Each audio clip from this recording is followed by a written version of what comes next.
Welcome on in, golf fans. It's your boy Gsluke here with our course breakdown for this week's John Deere Classic. We're heading up to TPC Deere Run, another birdie fest like you saw last week at the Rocket Mortgage. And oh, just to mention, our boy Ricky Fowler got the job done, helped us in DFS, cashed us a massive outright out there. Another week of profitable props as well. So things are looking up, and if it's going to be a similar type of setup to what we had out there at Detroit Golf Club, well, we should be in another spot to go out there and take advantage. So going to break down everything you need to know about this week's venue, go through a hole-by-hole analysis, some of my key stats and comp courses that I'm using to identify my top plays. And in this hopefully just 10, maybe 15-minute video, you're going to get all the information that you need. So I'm going to try and condense it a little bit here, make it a little bit more palatable, especially in such a weak field. Let's go ahead and get this thing started. Up in Silvis, Illinois, which if you could point it out on a map without any sort of markers,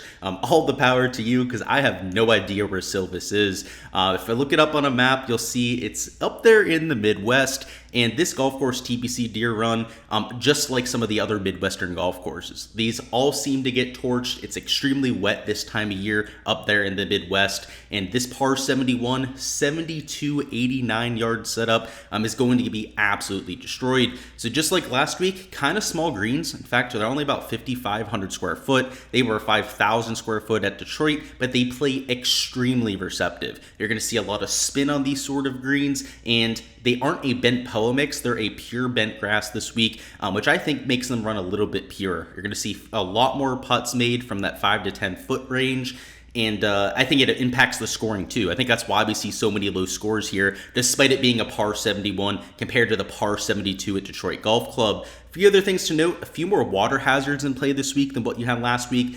There's 3 holes with water on play here, as opposed to just 1 at Detroit Golf Club. A bunch of sand bunkers, 76 on property. So, kind of like Detroit Golf Club, there are a lot of bunkers. They are pretty easy to hit out of. In the rough this week is a Kentucky bluegrass in a fescue mix. It's about 4 inches long. It's the same type of grass they had up there in Detroit, and right about the same length too, which, a 4-inch rough sounds pretty penal, but it's not a Bermuda grass. It's not a real thick Kikuyu grass like we get for some of the West Coast events. A Kentucky bluegrass at 4 inches, I would say, is right about tour average when it comes to its difficulty. If we're looking at some of the stats from last year, right, just to give you an idea of the difficulty here, it played to 1.12 under par, which is pretty easy. I wouldn't say it's outrageously easy like you'll see at a few golf courses. I mean, we did have nearly 3 under par scoring average for a few days there at Detroit Golf Club, but still, our winner got to 21 under par. That was JT Poston.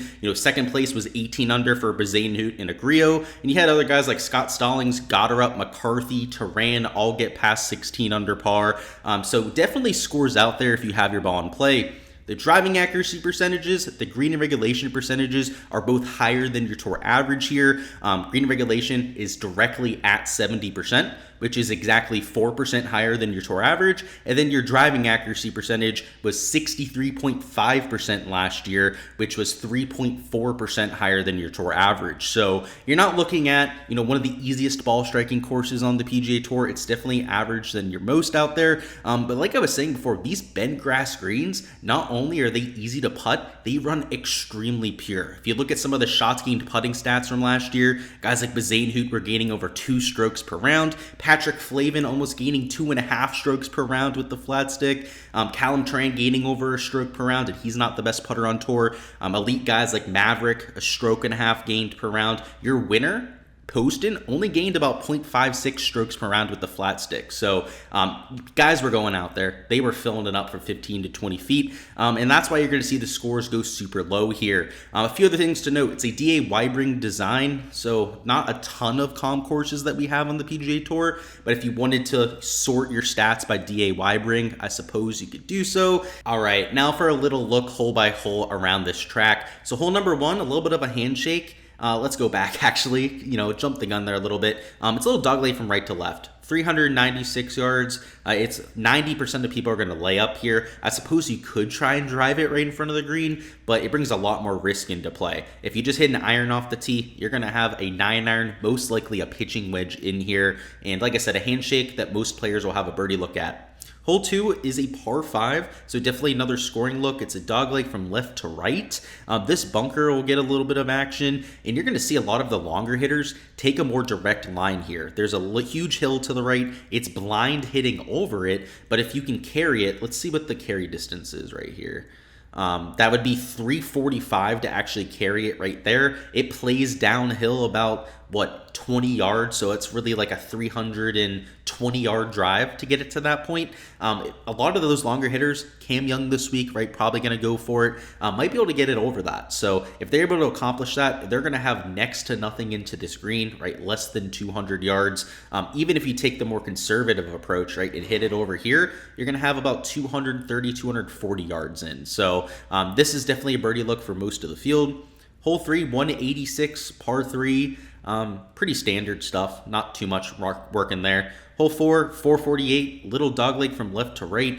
You got this little tree in the middle of the fairway, which can, I guess, cause you problems, but avoid that, and it's another wedge, maybe a 9-iron in. Hole 5 is 432. You have to lay up here too, right? You've got this little natural area to worry about, but again, another short hole, right? It's like 3-wood, and then going out there hitting a 9-iron.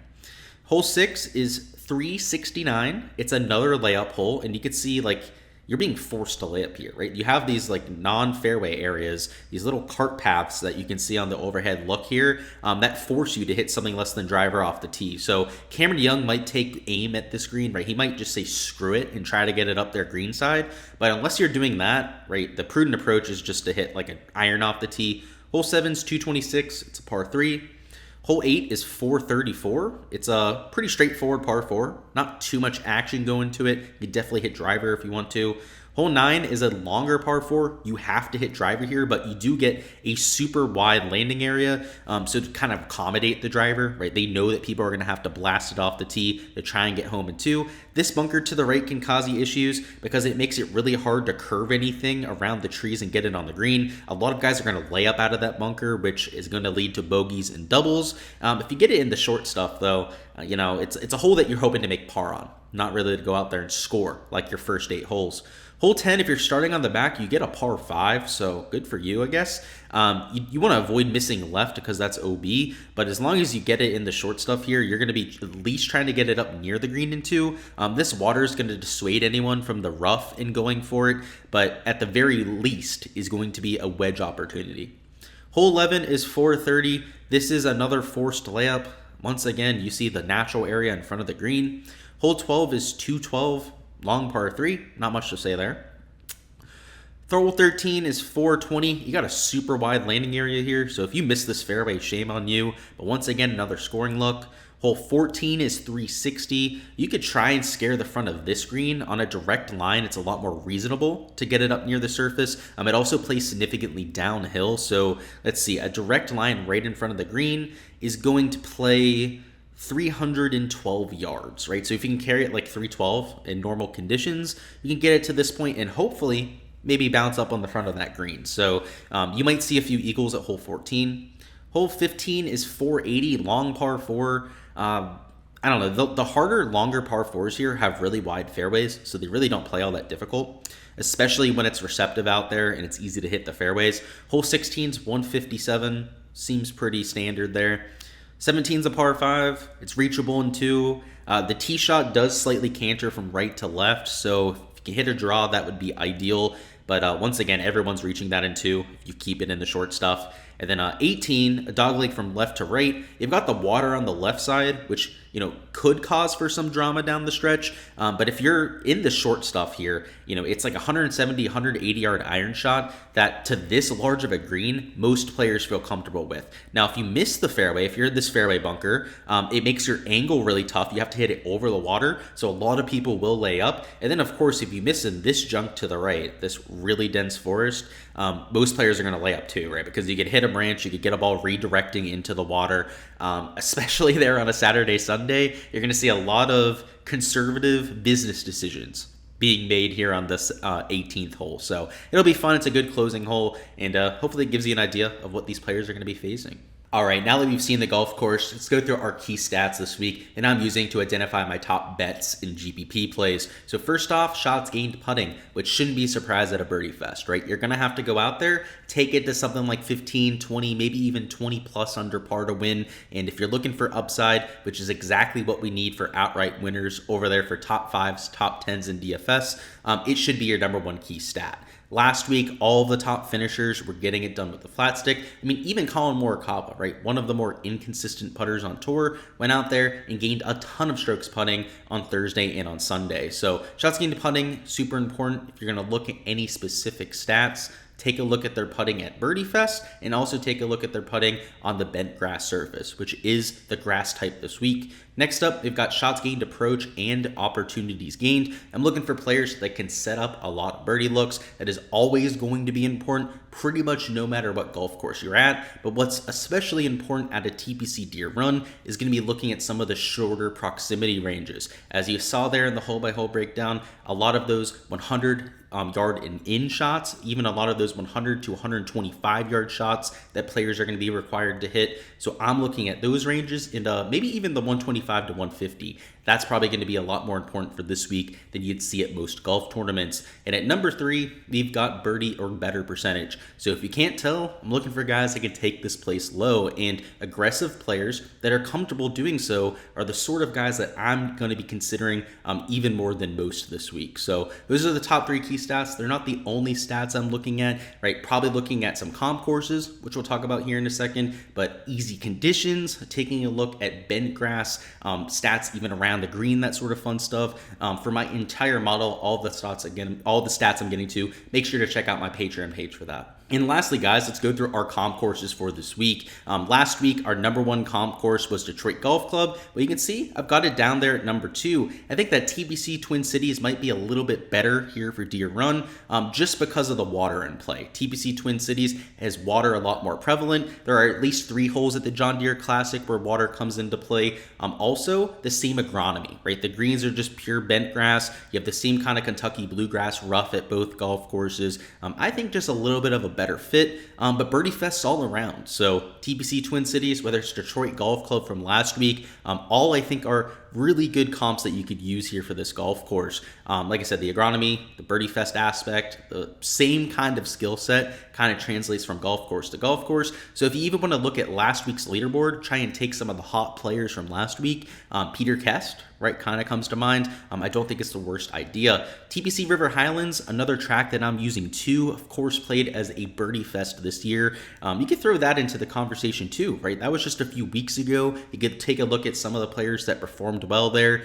Some agronomy changes, right? Kind of similar to Detroit Golf Club, a few changes between the few tracks, but the same kind of skill set that is being highlighted at golf course after golf course that I think you can use as a fair comparison. That is all I've got for the course breakdown this week. Before you hopping out of here, let me know what you think the winning score is going to be down below, and also go ahead and smash that like button for me. It helps me grow the channel, gets this content out there to even more eyes. It just overall helps us grow the community. So like I said, I appreciate all the support here, guys. Hopefully you feel a little bit more prepared to get into your research this week, whether it's for outrights, DFS, best of luck out there. And I look forward to seeing a lot of you guys towards the top of the board. Hopefully we can find our Ricky Fowler this week. For all the content for DFS and outrights, make sure to check out my content dropping later this afternoon. We'll have our core plays. Of course, I bet those every single week. Hopefully we can, like I said, find another outright there and continue to add to the bankroll. Last week was pretty sweet. We swept across the board in terms of ROI,